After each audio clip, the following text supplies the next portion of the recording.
श्री राम। आज है राजा त्रिशंकु और राजा हरिश्चंद्र की कथा। श्री राम। श्री सुखदेव जी ने कहा, परीक्षित, राजा मानदाता के पुत्र पुरुकुत से नागों ने अपनी बहन नर्मदा का विवाह किया था। नागराज वासुकी की आज्ञा से नर्मदा अपने पति को रसातल में ले गई थी। वहां भगवान की शक्ति से संपन्न होकर पुरुकुत ने गंधर्व को मार डाला था। इससे प्रसन्न होकर नागराज ने पुरुकुत को वर दिया था कि जो इस प्रसंग का स्मरण करेगा वह सर्पों से निर्भय हो जाएगा। राजा पुरुकुत का पुत्र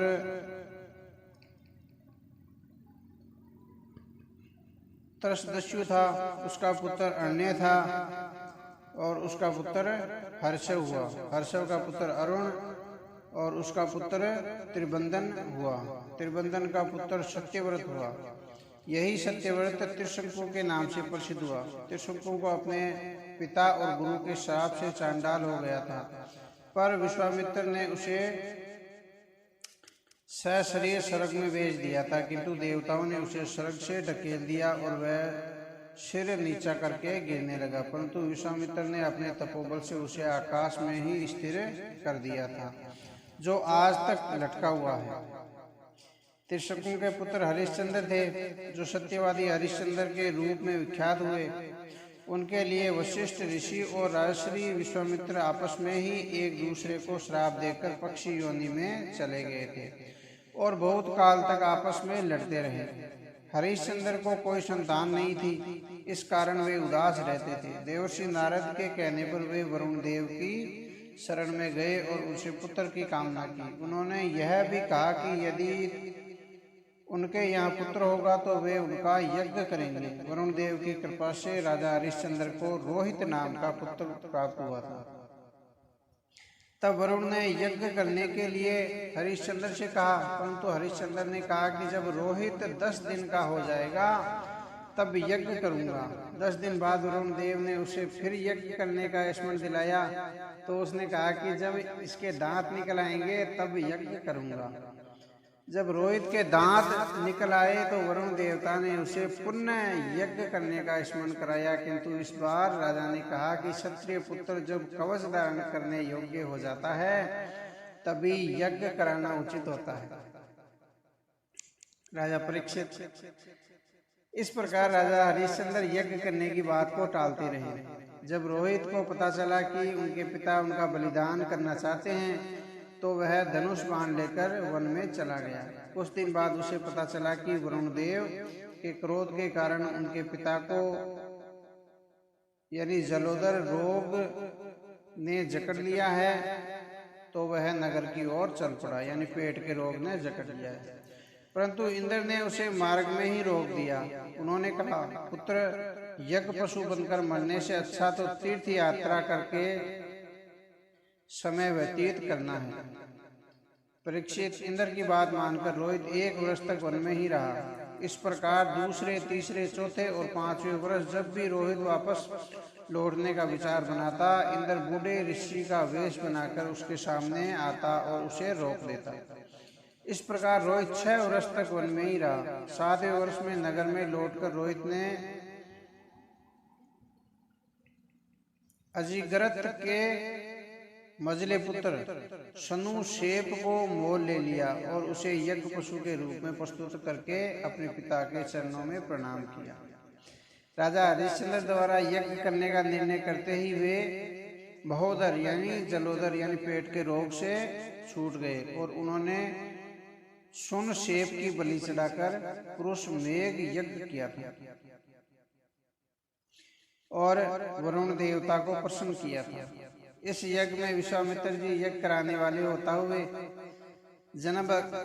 जमदग्नि मुनि ने अनिरुद्ध का कार्य किया, अर्थात उन्होंने मंत्रों का जाप किया और वशिष्ठ जी उनमें ब्रह्मा बने और अपास्य मुनि समागम करने वाले उद्गाता बने। उस समय इंद्र ने प्रसन्न होकर राजा हरिश्चंद्र को सोने का रथ दिया था। परीक्षित, हरिश्चंद्र को सत्य दृढ़ देखकर विश्वामित्र बहुत प्रसन्न हुए। उन्होंने उन्हें ज्ञान का न समाप्त होने वाला उपदेश दिया। राजा ने भी योग द्वारा ज्ञान का नाश कर दिया और सभी भवबंधनों से मुक्त होकर आत्मस्वरूप में स्थिर हो गए। इस स्थिति को मात्र अनुभव से ही जाना जा सकता था, इसे बताया नहीं जा सकता।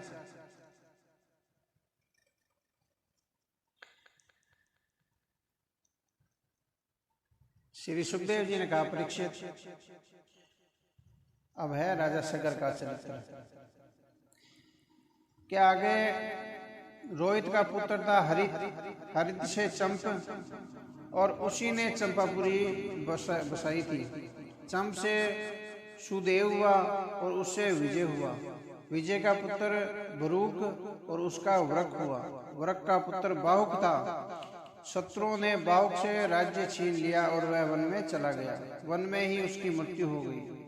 उसकी पत्नी जब सती होने लगी तो महर्षि औरव ने उसे गर्भवती होने के कारण सती होने से रोक दिया, परंतु उसकी स्रोतों ने ईर्ष्यावश उसे नर यानी विष दे दिया था। महर्षि के आशीर्वाद और देव की अनुकंपा से उसके गर्भ पर विष का कोई प्रभाव नहीं पड़ा, अपितु विष के साथ ही उस बालक का जन्म होने के कारण उस बालक का नाम सगर पड़ा। यानी विष को गर भी कहते हैं।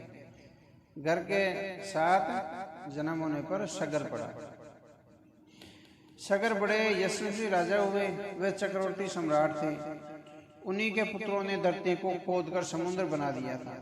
सगर ने अपने गुरु महर्षि औरों के कहने पर उस समय की जंगली जातियों यानी तालजंग, यवन, शक, हेये और बर्बर जाति के लोगों का वध न करके उन्हें कुरूप बना दिया था। कुछ के सिर मुंडवा दिए, कुछ को दाढ़ी मूछें करने पर विवश किया, कुछ को खुले बालों वाला बना दिया, कुछ का सिर आधा मुंडवा दिया और कुछ को वस्त्र पहनने की आज्ञा दी। कुछ तो मात्र अधो वस्त्र यानी आधे वस्त्र पहनने की, कुछ को लंगोट पहनने को दिया और सारा बदन नंगा रखा। इसके बाद सगर ने मुनि औरव के कहने पर अश्वमेध यज्ञ किया और भगवान की आराधना की। उसके यज्ञ में जो घोड़ा छोड़ा गया उसे इंद्र ने चुरा लिया। उस समय महारानी सुमति के गर्भ से उत्पन्न सगर के 60,000 पुत्रों ने अवश्य को यानी घोड़े को खोजने के लिए सारी पृथ्वी खोद डाली, परंतु उन्हें अश्व कहीं नहीं मिला। फिर भी उन्होंने हिम्मत नहीं हारी।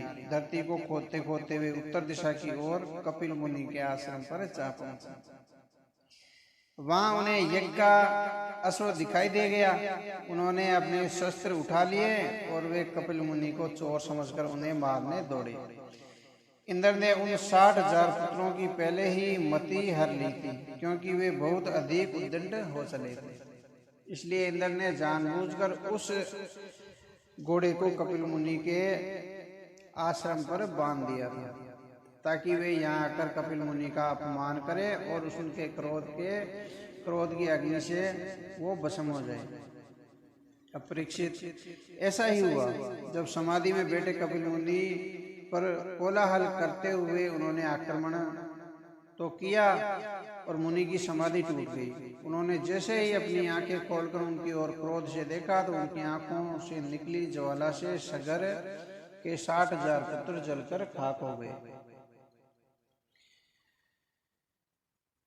सगर की दूसरी पत्नी का नाम कोसनी था। उसके गर्भ से असमंजस नामक पुत्र हुआ। उसे राजपाट से कोई मोह नहीं था। उसका पुत्र अंशुमान हुआ। वह अपने दादा सगर को बहुत प्रिय था। जब बहुत समय तक सगर को अपने पुत्रों का कोई समाचार नहीं मिला तो उन्होंने अपने पुत्र अंशुमान को उनकी खोज खबर लेने के लिए भेज दिया। वह उन्हें खोजता खोजता कपिल मुनि के आश्रम पर पहुंचा। अंशुमान ने हाथ जोड़कर मुनि को प्रणाम किया और कहा, मुनिवर, आप एक रस और ज्ञानधन हैं। आप माया के बंधनों को काट सकते हैं। आप सनातन आत्म स्वरूप है। मैं राजा सगर का पुत्र अंशुमान आपको नमन करता हूँ। आपके आश्रम में यह जो अश्व बंधा है, यह पितामह के अश्वमेघ का घोड़ा है। उसे खोजने मेरे 60,000 चाचा आए थे, परंतु उनका कुछ पता नहीं चल रहा है। कृपया आप मुझे बताएं कि क्या वे यहाँ आए थे। उसके विनम्र वचनों को सुनकर कपिल मुनि ने उसे आशीर्वाद देकर कहा, वत्स, यह घोड़ा तुम्हारे पितामह का यज्ञ पशु है, तुम इसे ले जा सकते हो, परंतु हमारे 60,000 यानी तुम्हारे 60,000 चाचाओं ने मेरी समाधि भंग करके मेरा अपमान किया था। उसी के फलस्वरूप वे सभी जलकर भस्म हो गए हैं। इनका उद्धार अब तभी होगा जब स्वर्ग की गंगा के पवित्र जल से इनका स्पर्श होगा। इसके अतिरिक्त कोई इनका उपाय नहीं है। अंशुमान ने बड़ी नम्रता से कपिल मुनि की परिक्रमा की और उन्हें प्रणाम करके अश्वमेघ यज्ञ के घोड़े को ले आए। राजा सगर ने यज्ञ पशु की बलि देकर यज्ञ की शेष क्रियाएं पूरी की। तब राजा सगर ने अंशुमान को राज्य का भार सौंपकर वन का मार्ग पकड़ा और महर्षि औरों के बताए मार्ग से चलकर परम गति प्राप्त की। अब आगे कहता है गंगा अवतरण, यानी गंगा जी का जन्म अवतरण कैसे हुआ। श्री सुखदेव जी ने कहा, परीक्षित, राजा अंशुमान ने गंगा को स्वर्ग से लाने के लिए वर्षों तक घोर तपस्या की, परंतु उन्हें सफलता नहीं मिली। राजा अंशुमान के पुत्र दिलीप ने भी पिता की मृत्यु के उपरांत घोर तपस्या की, किंतु वे भी गंगा को पृथ्वी पर लाने में असमर्थ रहे। दिलीप के पुत्र भागीरथ थे। वे बड़े निष्कपट और दृढ़ संयमी राजा थे। पिता की मृत्यु के उपरांत उन्होंने गंगा को पृथ्वी पर लाने का अपना लक्ष्य बना लिया था। राजन भागीरथ ने घोर तपस्या की। उनकी तपस्या से प्रसन्न होकर गंगा जी ने उन्हें दर्शन देकर वह मांगने के लिए कहा, यानी वर मांगने के लिए कहा। इस पर भागीरथ ने उनसे पृथ्वी पर आने की प्रार्थना की। गंगा जी ने कहा, भागीरथ, मैं पृथ्वी पर आ सकती हूँ, परंतु पृथ्वी पर गिरते समय मेरे वेग को रोकने वाला कोई भी नहीं है, अन्यथा मैं पाताल में समा जाऊंगी। भागीरथ ने कहा, माते, भगवान रुद्र आपके वेग को अपनी जटाओं में रोक सकते हैं। मैं उनसे प्रार्थना करता हूँ। ऐसा कहकर राजा भगीरथ भगवान रुद्र की उपासना करने लगे। उनकी उपासना से प्रसन्न होकर भगवान रुद्र ने राजा भगीरथ की प्रार्थना स्वीकार कर ली और जगत के कल्याण के लिए उन्होंने गंगा को अपने शीश पर धारण कर लिया। गंगा का जल वहां एक विशाल झील में एकत्रित होने लगा। तभी से भगवान रुद्र को भगवान शंकर कहा जाने लगा और जगत के कल्याण करता भगवान शंकर को शिव कहकर पुकारा जाने लगा। उसके बाद भगवान शंकर से प्रार्थना करके अपने पीछे पीछे राजा भगीरथ गंगा की धारा को वहां ले आए, जहां उनके पितर कपिल मुनि के क्रोध से भस्म हुए पड़े थे। गंगा की तेज धारा ने राख के उन ढेरों को ले जाकर गंगा सागर में गिरा दिया।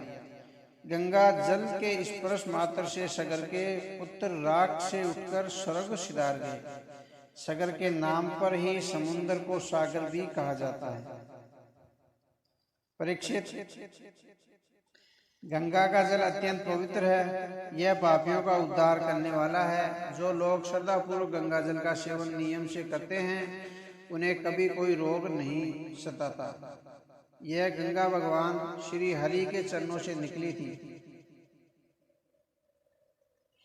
यानी ये कल की कथा में आपने सुना था। वामन अवतार में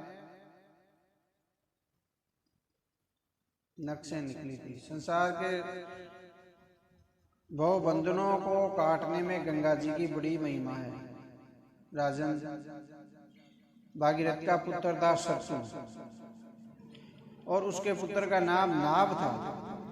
नाभ का पुत्र था सिंधु द्वीप और उसका पुत्र अयुतायु था।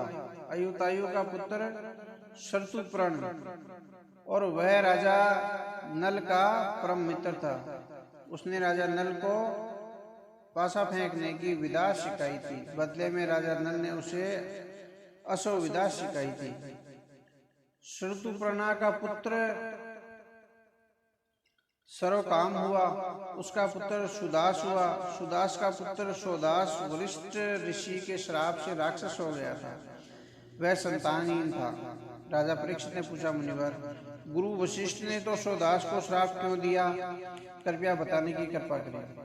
श्री सुखदेव जी ने कहा, परीक्षित, एक बार राजा सोदास शिकार खेलने वन में गए हुए थे। वहां उन्होंने किसी राक्षस को मार डाला।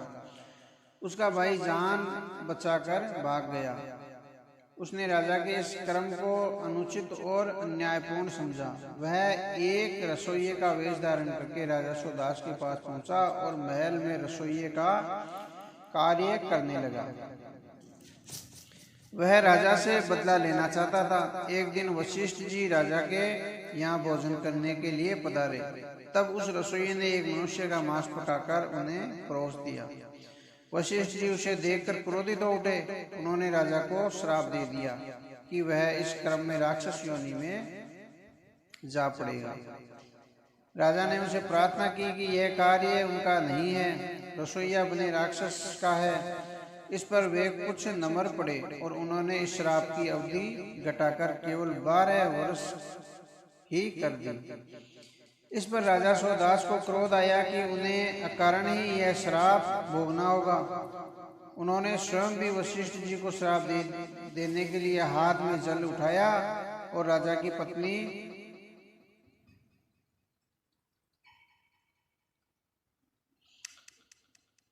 मदयंती ने उन्हें रोक दिया। तब उन्होंने हाथ के जल को अपने पैरों पर गिरा दिया। उससे उनके पैर काले पड़ गए। इसी से उनका नाम मित्रशय और कलमासपात भी पड़ गया। जिन दिनों वे राक्षस बने हुए थे उस समय उन्होंने एक वनवासी ब्राह्मण को अपनी पत्नी के साथ सहवास करते हुए देख लिया। कलमास को बड़े जोरों की भूख लगी थी। वह ब्राह्मण अपनी कामना पूर्ण भी नहीं कर पाया था कि कमलास ने उसे पकड़ लिया। उस पर ब्राह्मणी ने उससे कहा, राजन, आप राक्षस नहीं हैं। आप महारानी मयंदती के पति और इक्ष्वाकु वंश के वीर महारथी हैं। आपको ऐसा अधर्म नहीं करना चाहिए। मैं संतान की कामना से अपने पति के साथ सहवास कर रही थी। हमारी कामना अभी पूर्ण भी नहीं हुई कि आपने मेरे पति को पकड़ लिया। आप इन्हें छोड़ दीजिए। राजन, मनुष्य का शरीर धर्म, अर्थ, काम और मोक्ष चारों पदार्थों की प्राप्ति करने वाला है। इसलिए इस शरीर की हत्या करने से चारों पुरुषार्थ की हत्या मानी जाती है। फिर ये तो विद्वान ब्राह्मण है, तपस्याशील आदि गुणों से संपन्न है। आप शक्तिशाली है और धर्म के महत्व को जानते हैं। आप प्रजा के पिता हैं और पिता के हाथों पुत्र की मृत्यु उचित नहीं है। आप जैसे श्रेष्ठ राजा के हाथों मेरे श्रेष्ठ ब्रह्मर्षि पति का वध किसी प्रकार से भी उचित नहीं है। यदि आप इन्हें मारकर खा जाना चाहते हैं तो मुझे भी मारकर खा जाइए, क्योंकि अपने पति के बिना मैं जीवित नहीं रह पाऊंगा।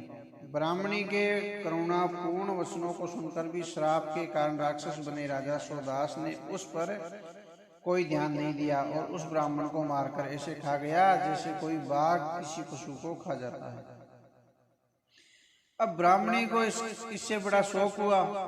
उसने राजा को श्राप दे दिया। उसने क्रोध में भरकर कहा, रे पापी, काम से पीड़ित तूने मेरे पति को मारकर खा लिया। मूर्ख, जब कभी तू अपनी स्त्री से सहवास करना चाहेगा तभी तेरी मृत्यु हो जाएगी। राजा को श्राप देकर ब्राह्मणी अपने पति की स्त्रियों के साथ ही चिता में जलकर सती हो गई। 12 वर्ष बीत जाने पर राजा सोदास श्राप मुक्त हो गया और जिससे राजपद प्राप्त कर लिया। उसकी पत्नी ने राजा को कभी अपने पास सहवास की इच्छा से नहीं आने दिया, क्योंकि उसे ब्राह्मणी के श्राप का पता था। इससे राजा को कोई संतान नहीं हुई। तब वशिष्ठ जी ने अपने तपोबल से रानी मयंदती को गर्भधान कराया, किंतु वह गर्भ 7 वर्ष तक बना रहा। बच्चा जन्म ही नहीं ले रहा था। तब वशिष्ठ जी ने पत्थर से उसके पेट पर आघात किया। बालक का जन्म हो गया। उससे जो बालक उत्पन्न हुआ वह असम यानी पत्थर की चोट से उत्पन्न होने के कारण अस्मक कहलाया। राजन, अस्मक से मूलक का जन्म हुआ। जब परशुराम जी पृथ्वी को क्षत्रिय विहीन करने पर तुले थे, तब उसकी माता ने उसे छिपाकर रख दिया था। इसी से उसका एक नाम नारी कवच भी हुआ है। वह मूलक इसलिए कहलाया क्योंकि क्षत्रिय विहीन पृथ्वी पर क्षत्रियों को पुनः जन्म देने वाला वही मूलक, यानी मूल को मूल बना, इसलिए मूलक नाम कहलाया।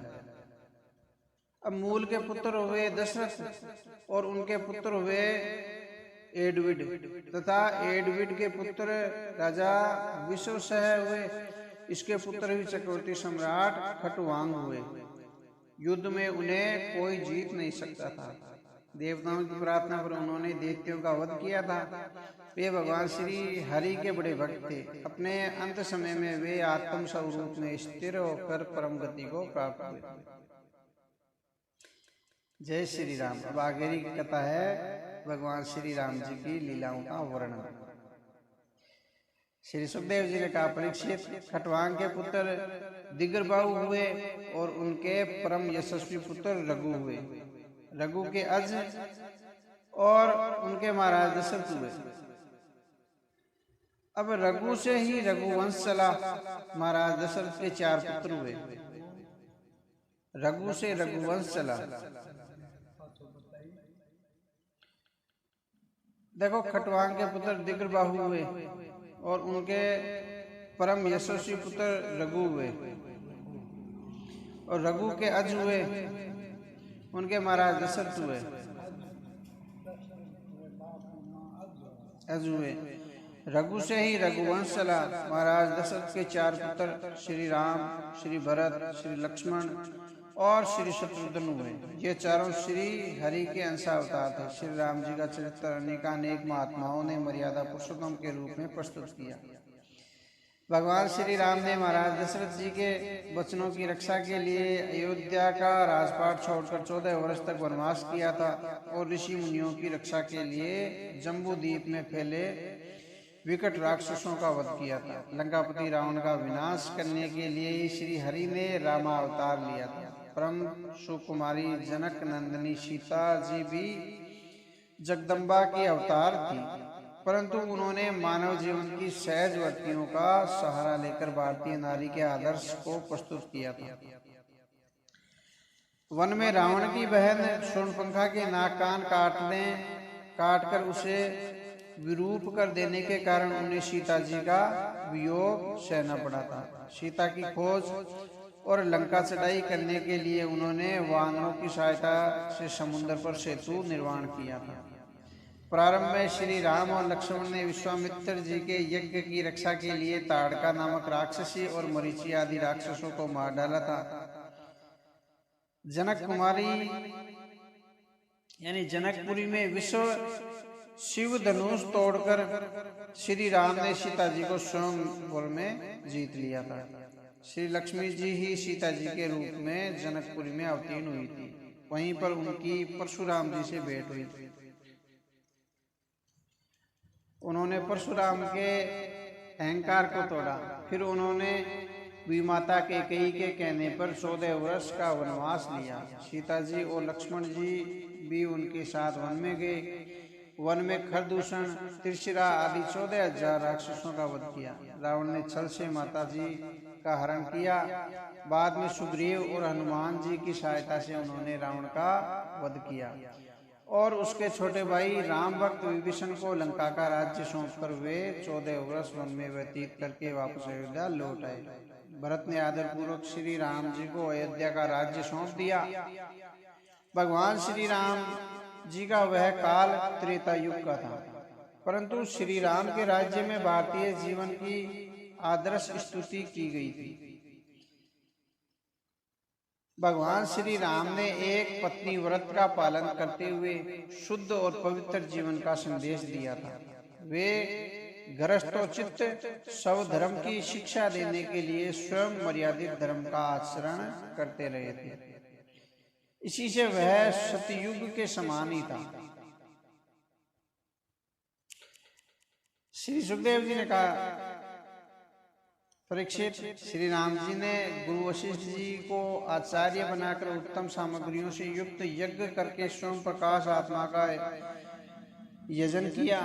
उन्होंने ब्राह्मणों को ही इस भूमंडल का निष्प्रय अधिकारी माना और स्वयं के लिए उतना ही ग्रहण किया जितना जीवन के लिए आवश्यक था।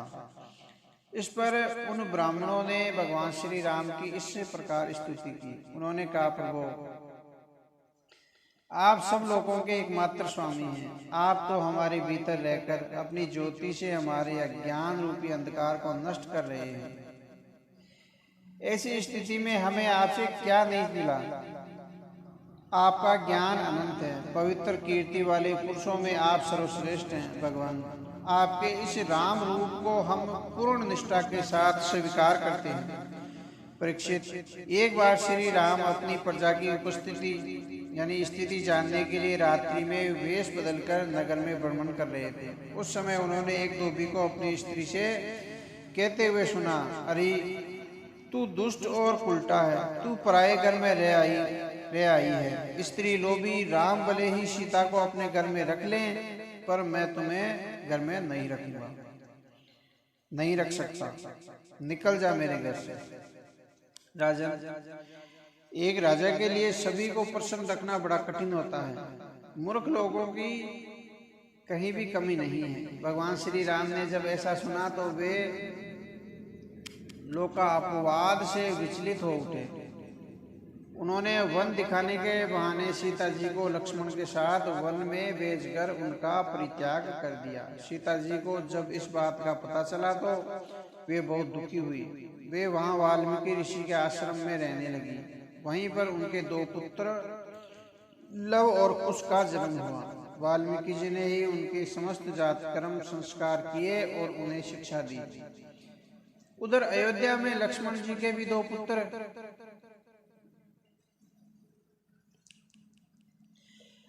अंगद और चित्रकेतु हुए। भरत जी के भी दो पुत्र तक्ष और पुलकल हुए और शत्रुघ्न जी के भी दो पुत्र सुबाहु और शत्रुसेन हुए।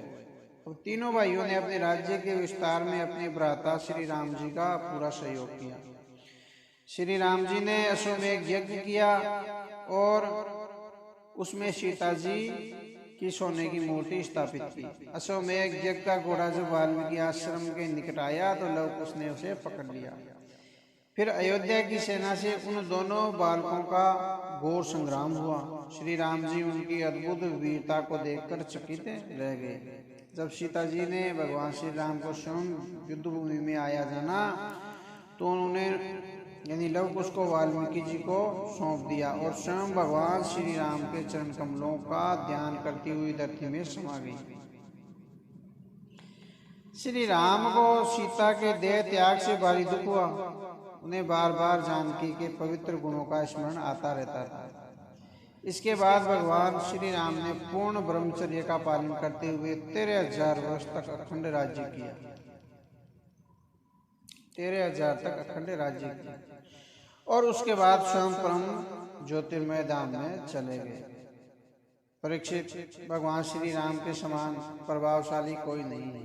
उन्होंने देवताओं के कहने पर ही मनुष्य योनि में जन्म लिया था और अत्यंत असत्य पर भी सत्य की स्थापना की थी। मर्यादा पुरुषोत्तम के वे सर्वाधिक पवित्र स्वरूप थे।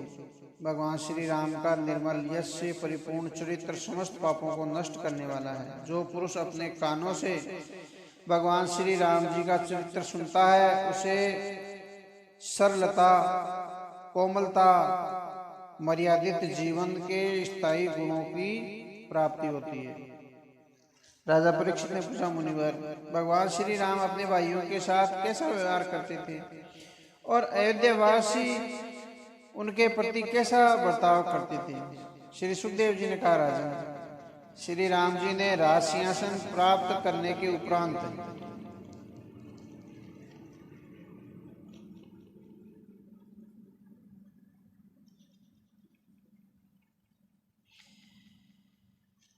अपने भाइयों को दिग्विजय प्राप्त करने की आज्ञा दी। वे स्वयं राजधानी तथा पूर्ववासियों की देखरेख करते थे।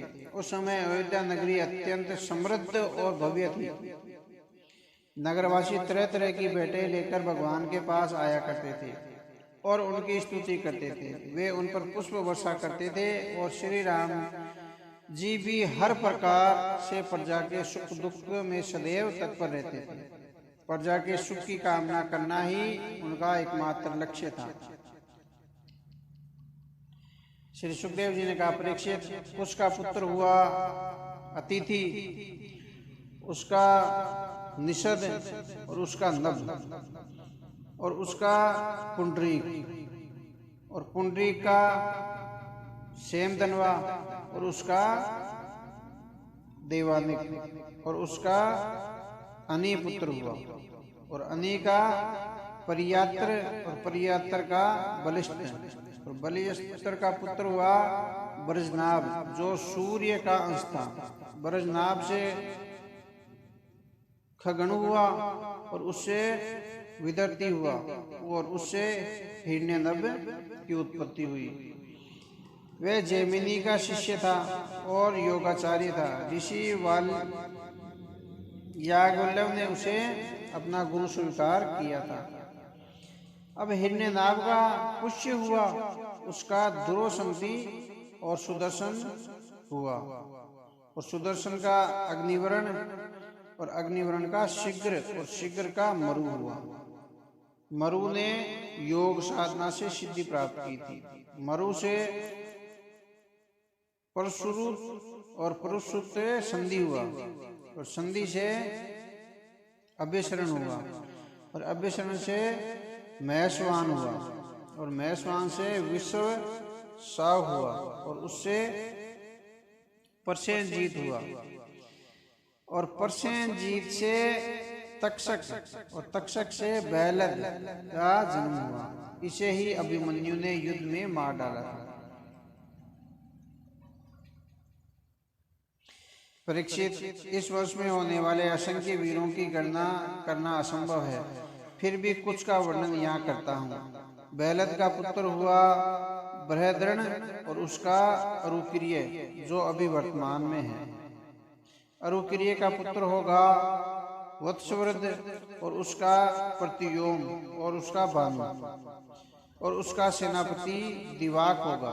दिवाक का वीर सहदेव और सहदेव का भरदस्व और उसका नाबुबान और नाबुबान का प्रतिकास्व और प्रतिकास्व का सुप्रतीक और सुप्रतीक का मरुदेव और उसका सुनसत्र और सुनसत्र का पुत्र होगा पुष्कर और पुष्कर का अंतरिक्ष और उसका यानी अंतरिक्ष का पुत्र होगा सुप्ता और सुप्ता का अमित्रजीत होगा। इस वंश की दीर्घ परंपरा से अमित राजा सुमित्र होगा। कलयुग के अंत में सूर्य वंश नष्ट हो जाएगा। कलयुग के अंत में सूर्य वंश नष्ट हो जाएगा। श्री सुखदेव जी ने कहा, परीक्षित, इक्ष्वाकु के पुत्र थे राजा निमि। उन्होंने यज्ञ प्रारंभ करने के लिए महर्षि वशिष्ठ को यज्ञ का पुरोहित बनाया था, परंतु वशिष्ठ जी ने उससे कहा, राजन, इंद्र अपने यज्ञ के लिए मुझे पहले ही वरुण कर चुका है। उसका यज्ञ पूरा करके ही मैं तुम्हारे पास आऊंगा, तब तक तुम्हें मेरी प्रतीक्षा करनी होगी। उसकी बात सुनकर राजा निमि चुप रह गए और वशिष्ठ जी यज्ञ कराने चले गए, परंतु राजा निमि ने उनकी प्रतीक्षा करना उचित नहीं समझा और यज्ञ प्रारंभ कर दिया। उन्होंने वशिष्ठ की प्रतीक्षा किए बिना पुरोहिताई के लिए दूसरे विद्वान ब्राह्मणों को नियुक्त कर दिया।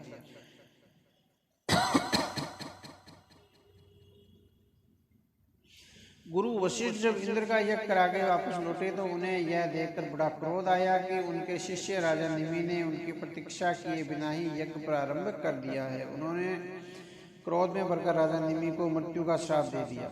इस पर राजा निमि ने सोचा कि उसके गुरु का यह श्राप धर्म के अनुकूल नहीं है, इसलिए उन्होंने भी अपने गुरु को श्राप देते हुए कहा, आपने लोभ के वशीभूत होकर धर्म का आदर नहीं किया, इसलिए आपको भी मृत्यु प्राप्त करनी होगी।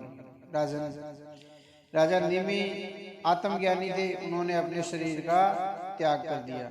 उधर वशिष्ठ जी ने भी अपने शरीर का त्याग कर दिया और मित्रावरुण के द्वारा उन्होंने उर्वशी के गर्भ से जन्म लिया। राजा निमि ने यज्ञ में आए हुए मुनियों ने राजा के शरीर को सुगंधित द्रव्यों से रख दिया, द्रव्यों में रख दिया। जब यज्ञ की समाप्ति हुई तो देवता लोग वहां पधारे।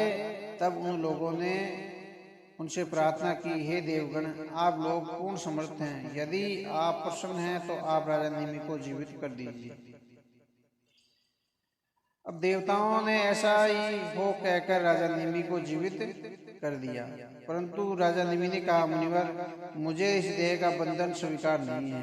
यह शरीर तो क्षणभंगुर है। विचारवान मुनिजन अपनी बुद्धि को पूर्ण रूप से भगवान में लगा लेते हैं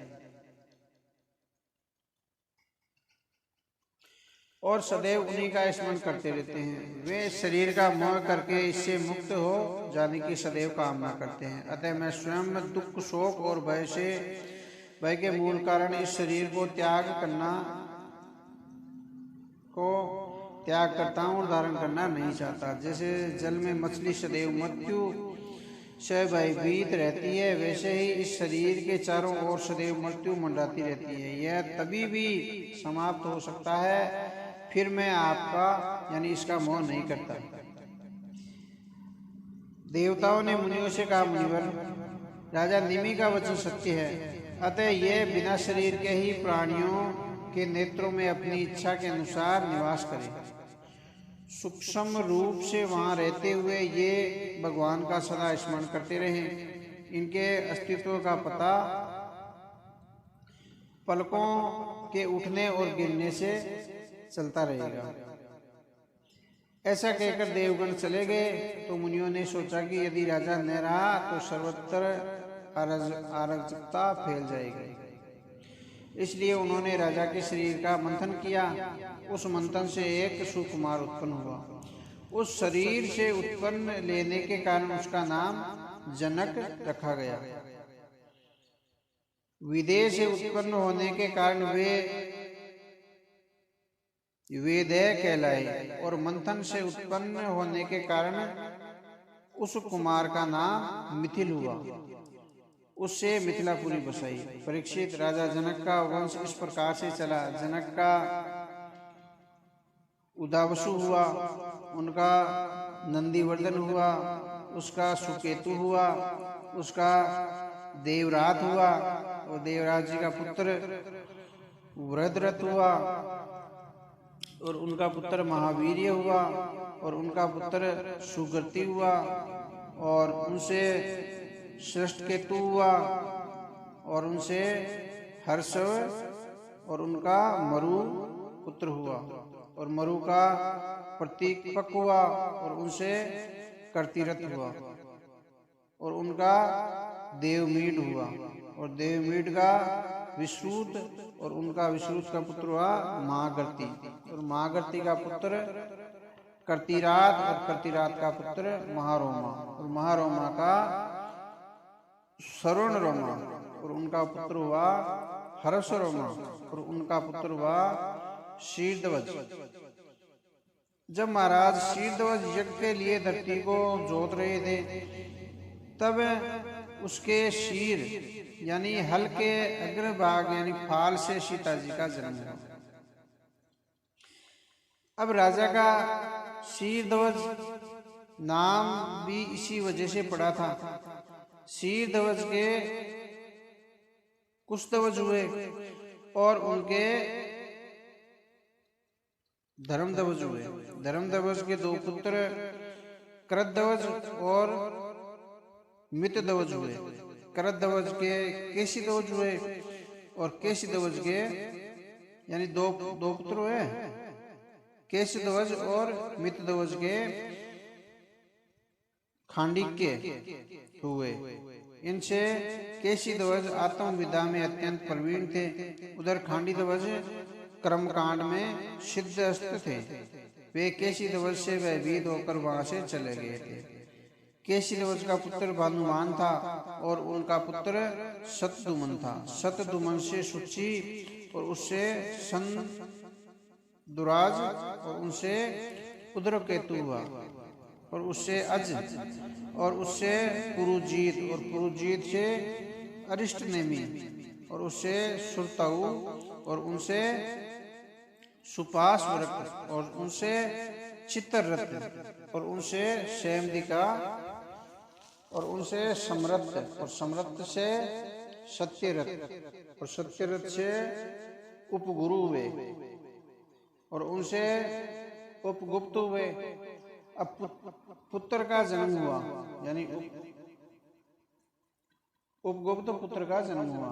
यह अग्नि का अंश था। उपगुप्त का वसवनंत और उनका युयुद्ध और उनका सुभाषण हुआ और सुभाषण का श्रुत हुआ और श्रुत का जय और जय का विजय और उसका श्रुतु हुआ और श्रुतु का पुत्र सुनक हुआ और सुनक का वितवन और वितवन का धरती हुआ। उसका पुत्र बहुलासु हुआ और बहुलासु का कर्ती और कर्ती का महावंशी नामक पुत्र हुआ। परीक्षित, मिथिल वंश में उत्पन्न सभी राजा मैथिल कहलाए। ये सभी आत्मज्ञानी थे और गृहस्थाश्रम में रहते हुए भी सुख दुख आदि द्वंद्वों से मुक्त रहते थे। इन पर याज्ञवल्क्य जैसे महर्षियों की कृपा थी। श्री सुखदेव जी ने कहा, परीक्षित, अब चंद्रवंश में पुरुरवा आदि बड़े बड़े श्रेष्ठ राजाओं का वृत्तांत कहलाता हूँ। अब मैं तुम्हें उनके चरित्र के बारे में बताऊंगा। ब्रह्मा जी के पुत्र श्री अत्रि जी मुनि थे। अत्रि जी मुनि के नेत्रों से चंद्रमा का जन्म हुआ। ब्रह्मा जी ने चंद्रमा को ब्राह्मणों, औषधियों और नक्षत्रों का अधिपति बना दिया। उनसे राजयूष यज्ञ करके तीनों लोकों पर विजय प्राप्त की और आचार्य बृहस्पति जी की पत्नी तारा को बलपूर्वक हर लिया। देवगुरु बृहस्पति जी ने अपनी पत्नी को लौटा देने के लिए चंद्रमा से बार बार प्रार्थना की, परंतु मद में मतवाला होकर चंद्र ने उनकी पत्नी को वापस नहीं किया। ऐसी स्थिति में देव और दानवों में घोर संग्राम छिड़ गया। शुक्राचार्य आचार्य बृहस्पति से द्वेष रखते थे, इसलिए उन्होंने तथा उनके शिष्य असुरों ने चंद्रमा का साथ दिया, जबकि महादेव जी ने समस्त भूत गणों के साथ बृहस्पति का पक्ष लिया। जब संघर्ष बहुत बढ़ गया तो बृहस्पति के पिता ऋषि अंगिरा ने ब्रह्मा जी के पास जाकर इस युद्ध को बंद कराने की प्रार्थना की। इस पर ब्रह्मा जी ने चंद्रमा को बहुत बुरा भला कहा और तारा को वापस बृहस्पति को दिला दिया। लेकिन तभी बृहस्पति को पता चला कि तारा गर्भवती है। उन्होंने अपनी पत्नी को फटकारते हुए कहा, दुष्ट, तूने पाप किया है, यह गर्भ मेरा नहीं है, तू इसे नष्ट कर दे, मैं तेरा अपराध क्षमा कर दूंगा। तू देवी है, अतः मैं तुझे निर्दोष मानता हूँ। अपने पति की बात सुनकर तारा ने कहा, आपकी बात सुनकर मैं इसे नष्ट तो नहीं कर सकती, किंतु इसे त्याग अवश्य सकती हूँ। ऐसा कहकर उसने स्वर्ण के समान चमकता हुआ एक पुत्र अपने गर्भ से अलग कर दिया। उस बालक को देखकर चंद्रमा और बृहस्पति दोनों ही मोहित हो गए और उस बालक को लेना चाहने लगे। वे परस्पर झगड़ा करने लगे कि यह बालक उनका है। तब ऋषि और देवताओं ने तारा से पूछा कि यह बालक किसका है। तारा ने लज्जावश कोई उत्तर नहीं दिया। उस समय ब्रह्मा जी ने स्नेह से तारा को अलग ले जाकर पूछा कि यह बालक किसका है। तब तारा ने लज्जा से सिर झुकाकर धीरे से कहा, यह चंद्रमा का है। ब्रह्मा जी ने उसे बालक को चंद्रमा को दे दिया। चंद्रमा ने उस बालक का नाम बुध रखा। वह बालक गंभीर बुद्धि का था।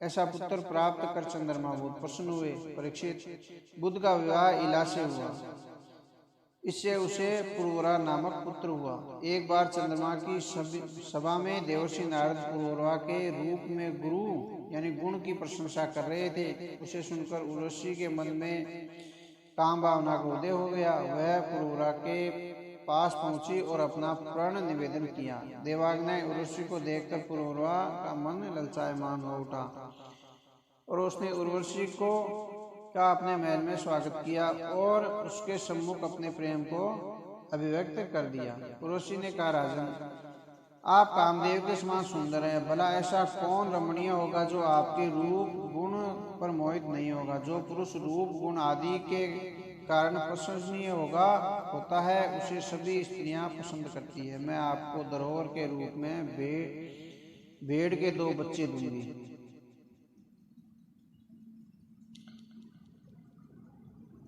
आप उनकी रक्षा करना। मेरी दूसरी शर्त यह है कि मैं आपको कभी निवस्त्र न देखूं। यदि ऐसा हुआ तो मैं आपको छोड़कर तत्काल चली जाऊंगी। पुरुरवा ने उसकी दोनों शर्तें स्वीकार कर ली। परीक्षित, उसके बाद दोनों स्वच्छंद विहार करने लगे। उसके साथ पुरुरवा ने वर्षों तक विहार किया। इधर जब इंद्र ने उर्वशी को नहीं देखा तो उन्होंने गंधर्वों को उसे लाने के लिए भेज दिया। वे गंधर्व रात के समय पुरुरवा के महल में चुपचाप गए और धरोहर के रूप में रखे दोनों भेड़ के बच्चों को चुरा कर ले आए।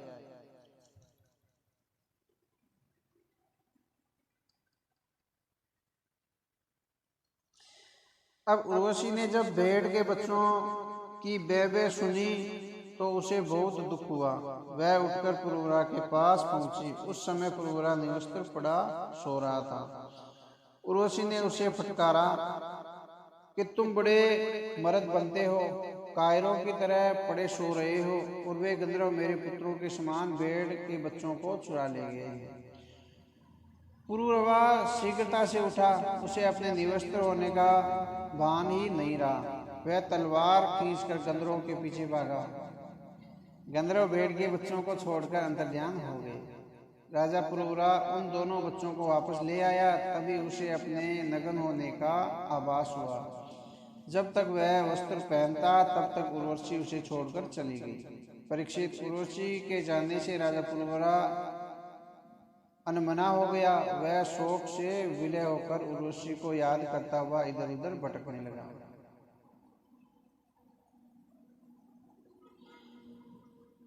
अब एक दिन वह सरस्वती नदी के तट पर पहुंचा। वहां उसने उर्वशी को अपनी 5 सखियों के साथ जल विहार करते देखा तो उसने कहा, प्रिय, मुझे छोड़कर इस प्रकार न जाना। मेरी बात सुन लो। तुम्हारे बिना मेरे इस शरीर का कोई भी अर्थ नहीं है। यह शरीर तो अब ढेर हुआ जाता है। तुम्हारे देखते देखते इसे भेड़िए और गिरध खा जाएंगे। अब उर्वशी ने कहा, राजन, तुम पुरुष हो तो पुरुष की तरह रहो। इस प्रकार कायरता की बातें मत करो। स्त्रियों की मित्रता ऐसे कायरों के साथ कदापि नहीं होती। स्त्रियां और भेड़िए का हृदय एक जैसा ही होता है। वे निर्दयी होती है। जरा सी बात पर ही वे तनुक जाती है। अपने स्वार्थ के लिए वे अपने पति और भाई तक को मार डालती है। भोले भाले लोग इस पर विश्वास करके ठगे जाते हैं। तुम्हें भी धीरज रखना चाहिए। तुम राजेश्वर हो, घबराओ मत। प्रत्येक वर्ष के बाद रात्रि में तुम मेरे साथ रहोगे, तब तुम्हारा वंश चलेगा। इस समय भी मेरे गर्भ में तुम्हारी संतान पल रही है। उर्वशी की बात सुनकर राजा पुरुरवा प्रसन्न होकर वापस चला गया और 1 वर्ष बीत जाने पर फिर वहां आया। उर्वशी ने राजा का पुत्र उसे दिया। उस रात वे दोनों साथ रहे। प्रातः काल विदा होते समय वे विरह दुख से दीन होकर गए। तब उर्वशी ने राजा से कहा, राजन, तुम गंधर्वों की स्तुति करो। वे चाहे जो तुम्हें मुझे दे सकते हैं। परीक्षित, राजा पुरुरवा ने गंधर्वों की स्तुति की। उसकी स्तुति से प्रसन्न होकर गंधर्वों ने उसे अग्नि जलाने का एक पात्र दिया और कहा, राजन, इस पात्र के द्वारा यज्ञ करने पर तुझे गंधर्व लोक में आने की शक्ति प्राप्त हो जाएगी। ऐसा कहकर वे अंतर्ध्यान हो गए। राजा पुरुरवा उस अग्निपात्र को लिए उर्वशी की याद में इधर उधर भटकता रहा और उसने उस पात्र को एक वन में छोड़ दिया और अपने महल लौट आया। त्रेता युग आ जाने पर उसके हृदय में वेद मंत्रों का उदय हुआ। वह उस स्थान पर पहुंचा जहां उसने वह अग्निपात्र छोड़ा था। अब वहां पर समी वृक्ष के गर्भ से पीपल का एक पेड़ उठाया था। राजा ने उर्वशी को कामना के लिए उस वृक्ष से 2 अरणियां बनाई और अग्नि प्रज्वलित करके ओमकार मंत्र का जाप करते हुए यज्ञ किया। उसके मन में उर्वशी के मिलन की चाह के अतिरिक्त कुछ और नहीं था। उस प्रकार वह नित्य यज्ञ करने लगा। अंत में एक दिन उसे गंधर्व लोक जाने का मार्ग प्राप्त हो गया। वह गंधर्व लोक पहुंचकर उर्वशी के साथ विहार करने लगा।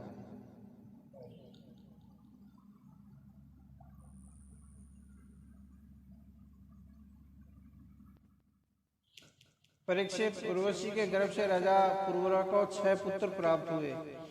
आयु, श्रुतायु, सत्यायु, रय, विजय और जय। श्रुतायु का पुत्र था वसुमान, सत्यवायु का पुत्र था श्रुतजय और रय का पुत्र एक और जय का अमित था। विजय का भीम और भीम का कांचन और उसका होत्र और उसका जनु हुआ था। जनु ने अपनी अंजलि में पूरी गंगा को पी लिया था। बाद में देवताओं की प्रार्थना पर उन्होंने उसे जांग फोड़कर निकाला था। इसी से वह जनु कहलाया था। अब जनु का पुत्र था पुरु और उसका बलाक और उसका पुत्र था अजक। अजक का कुश हुआ और कुश के 4 पुत्र हुए, कुशाम्ब, तने, वसु और कुशनाम। इनमें से कुशाम्ब के पुत्र गादी मुनि हुए। परीक्षित, गादी की कन्या का नाम सत्यवती था। सरचीक ऋषि ने गादी से उसकी कन्या मांगी।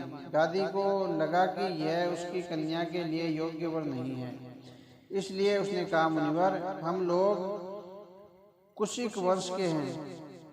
आप 1000 ऐसे घोड़े लाकर मुझे दीजिए जिनका सारा शरीर तो सफेद हो पर एक कान काला हो। यह बात गादी ने ऋषि सचीक को टालने के लिए कही थी।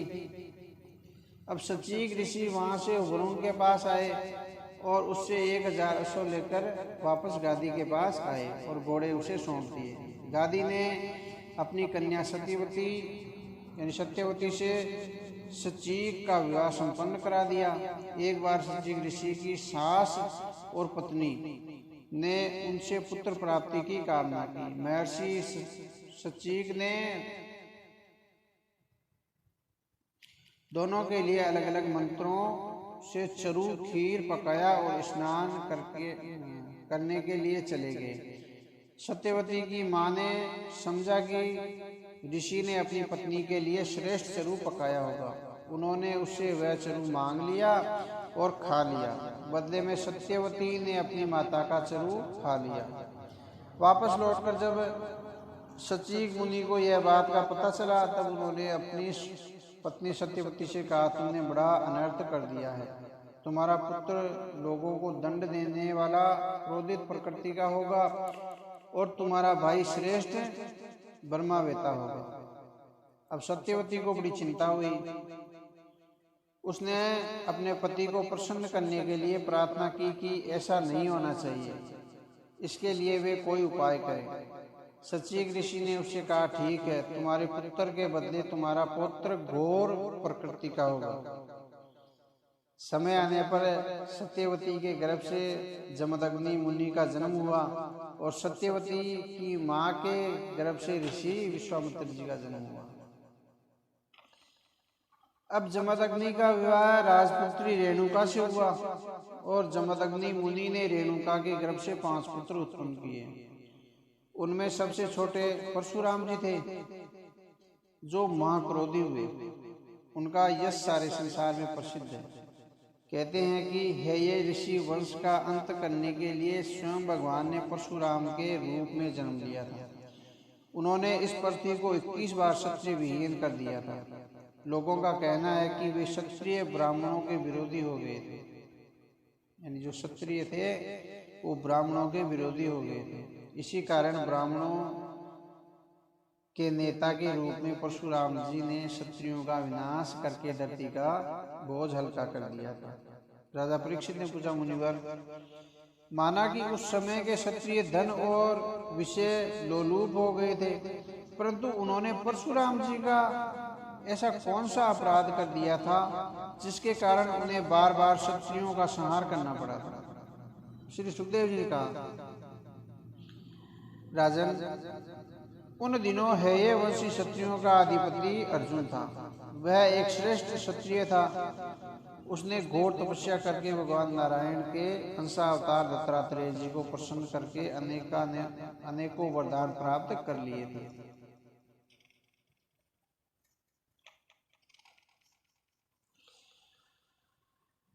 उसने 1000 भुजाएं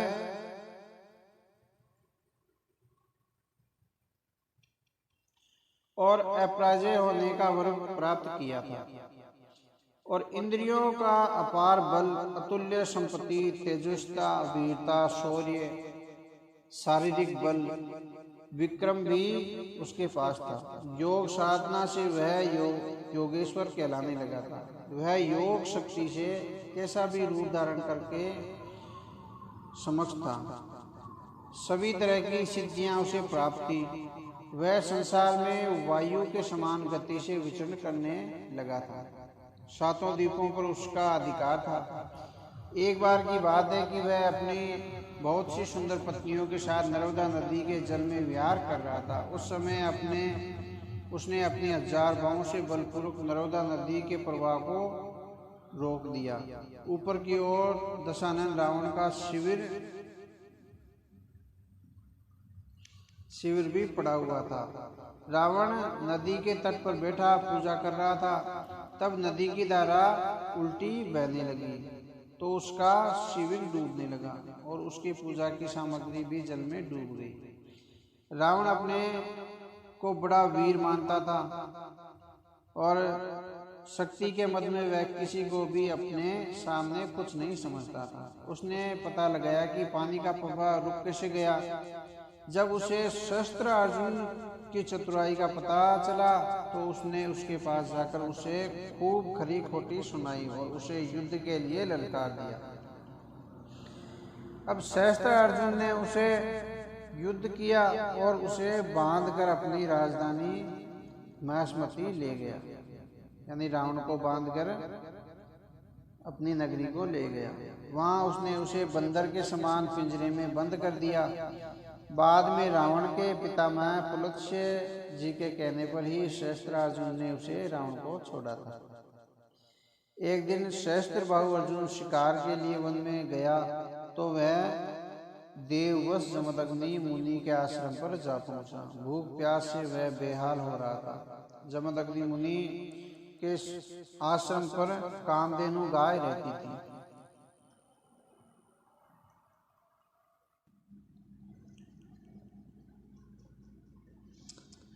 उसके प्रताप से मुनि ने राजा के सैनिकों, मंत्रियों और सेनापतियों का खूब आदर सत्कार किया।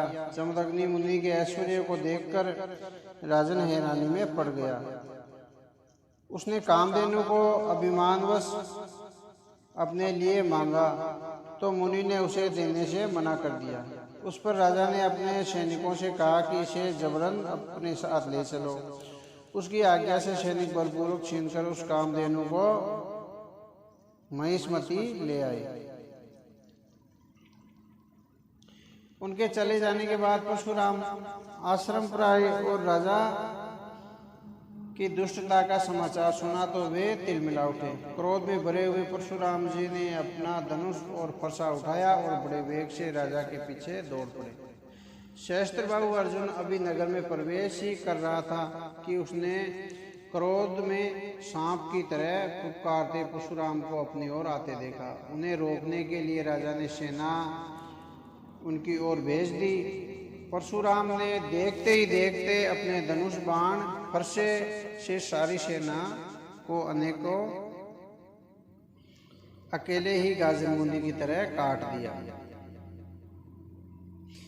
अब परशुराम जी की गति वायु के समान थी और प्रहार विद्युत की भांति थे। जिस ओर भी वे निकल जाते उसी ओर वीरों के शरीर कट कट कर गिरते पड़ते। वह दृश्य देखकर हे राज शस्त्र अर्जुन को बड़ा क्रोध आया। वह स्वयं तेजी से परशुराम से युद्ध करने के लिए आगे बढ़ा। उसने एक साथ ही अपनी 1000 भुजाओं पर धनुष चढ़ाए और परशुराम जी पर बाणों की वर्षा की।